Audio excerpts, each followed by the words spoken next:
Hi everyone, it's Teacher Andrew. I am spending the afternoon in this canoe, in this garden, and I am reading you a few stories.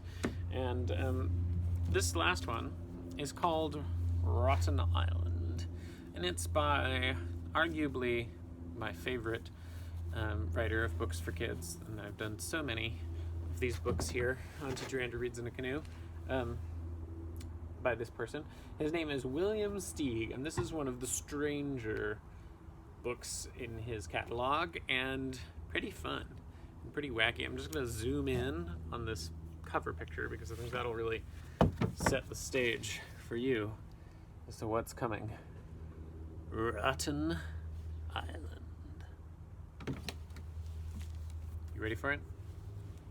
Rotten Island by William Steig.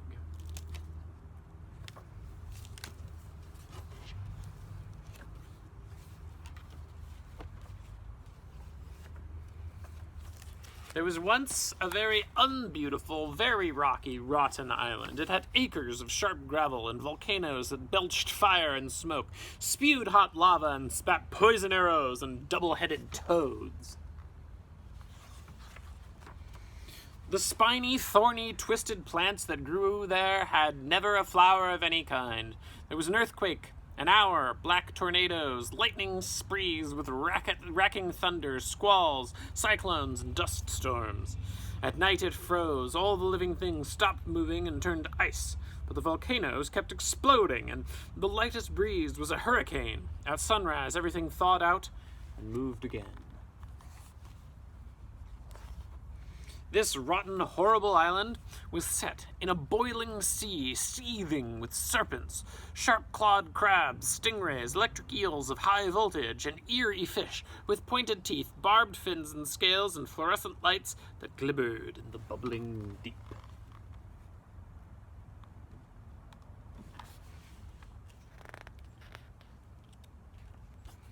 The denizens of this sizzling hot, freezing cold, rocky, rotten island were monsters. Huge or miserably stunted, fat or scraggly, dry or slimy, with scales, warts, pimples, tentacles, talons, fangs, extra arms, eyes, legs, tails, and even heads, all in ridiculous arrangements. Some had armor plating full of tacks and rusty nails, and some had wheels for legs. No two were ever alike.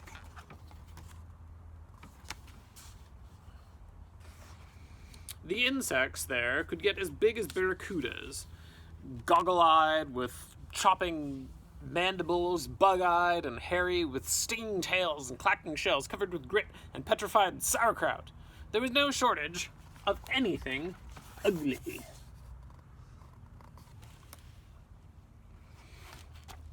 And all of these horrid creatures dined on one another. The thorny plants were their vegetables. For dessert, they had gravel. No one ever went hungry. Whenever two of these hideous creatures passed each other, slithering, creeping, or crawling by, they'd hiss and spit and shoot big flames as by way of greeting. They were vain and jealous. They could spend hours adoring their own ugliness and resented any who seemed uglier.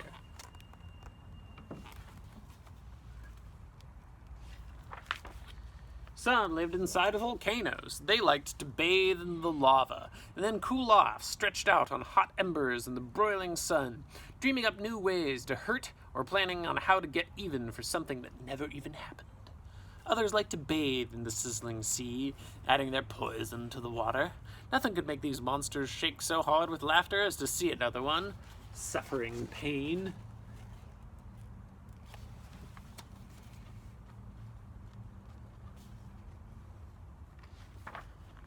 They loved their rotten life. They loved hating and hissing at one another, taking revenge, tearing and breaking things, screaming, roaring, caterwauling, venting their hideous feelings.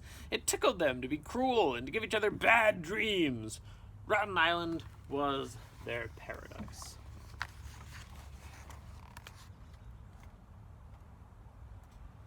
And just in case anyone is finding these monsters a little scary, I don't think that they're meant to be truly scary to us. I think they're meant to seem just a little silly because they're so gross and so mean and so rotten that William Steig is just kind of playing with that notion.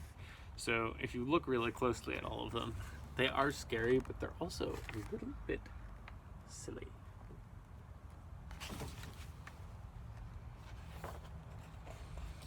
The monsters grew more and more suspicious. They slunk about, depressed or delirious, accusing each other of planting the flowers out of spite or to spoil their paradise. A hairy grappling decided to spy around at night and ferret out the culprit. He hid behind a rock and waited, but when the night fell, he was congealed into an ice statue and never learned what he wanted to know. Oh no. I skipped a page. I'm gonna have to go back. So we're saying that Rotten Island was their paradise. One day, out of nowhere, a mysterious object made its appearance. A lovely flower with blushing petals. There it is. Growing out of a bed of gravel. The first ones to see it were afraid and then very angry. They snorted fire, they made menacing sounds. They had never seen anything so beautiful. They found it scary and repulsive. Soon everyone heard about the flower and they came to see it. And everyone was angry. They roared and hissed and clawed the ground. They wanted to be rid of that flower, but they did not dare to touch it. Another flower grew at another place, and then still another, at the foot of the volcano. The yellow Kremlin who discovered this flower, a delicate pink posy, went out of his mind. Ah! He ran raving over the rocks, howling curses until he fell off a cliff and lay in a coma for 2 days, after which he got up and ran raving again. So now this page will make more sense. The monsters grew more and more suspicious. They slunk about, depressed or delirious, accusing each other of planting the flowers out of spite, to spoil their paradise. A hairy grappling decided to spy around at night and ferret out the culprit. He hid behind a rock and he waited. But when night fell, he was congealed into an ice statue and never learned what he wanted to know. The island was in an ever-increasing uproar. More flowers grew, more insults were hurled back and forth, more fire was spat. The whole style of life was threatened, and they were all dreadfully edgy, having conniption fits and nightmares, the kind that even they did not enjoy. They were paralyzed with terror. It got so that the worst thing that one monster could do to another was to push him into a flower. It made them hysterical with rage. Ah! From cursing and blaming, scratching and shoving, they took to serious fighting, and all of their deepest demons of hate tore loose. Much as they had all abominated and loathed one another before, it was nothing to how they loathed and abominated now. But it no longer gave them pleasure. Battles raged. It was war! It was every rotten for one of his rotten self against every rotten one else. Every rotten one was equally furious and bit, clawed, spat fire and deadly fumes, hurled rocks and burning lava, shrieked, bellowed, and screamed. They flung themselves at one another, inflicting dreadful damage. Ah!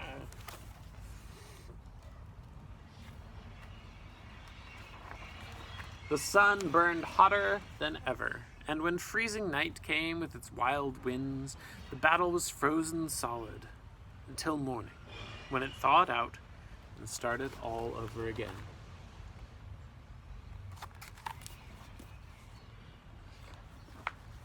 It went on and on and on, and one day it was all over. There was nothing left but smoke and smoldering ashes. Rain came, first pelting down in a deluge and then falling gently, a tender spray of droplets. It rained all through the night. There was no freeze.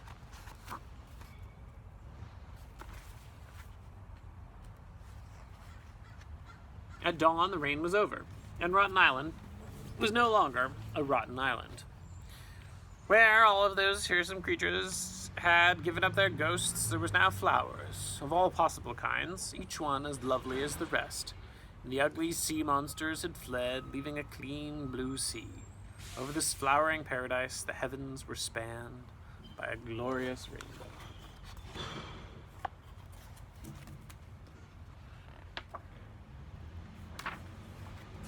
It wasn't long before the first birds came to the new, beautiful island.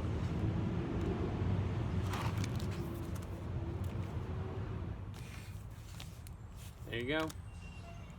Rotten Island. Another classic. All right, everyone. Thanks for joining me, and I'll see you next time.